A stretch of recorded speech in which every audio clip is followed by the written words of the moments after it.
Welcome to RPG Maker News. I'm your host, Salik, and in today's news we have a traditionally clothed character wearing sunglasses by Sasatoya, a pack of dragon eggs by Melu, an icon pack of RPG belts by Free Game Assets, generic status icons by Hammer Strike, a pack of vampire-themed music by Ivan Duch,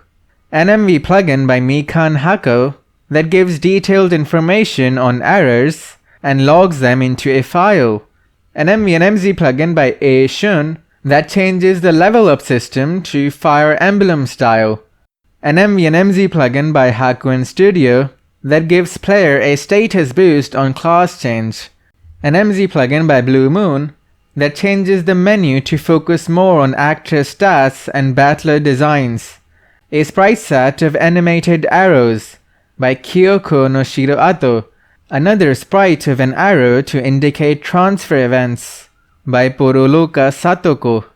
and lastly, an article tutorial by Hidden One on eventing spike traps for dungeon floors. And that is all for today. Go back to game making now.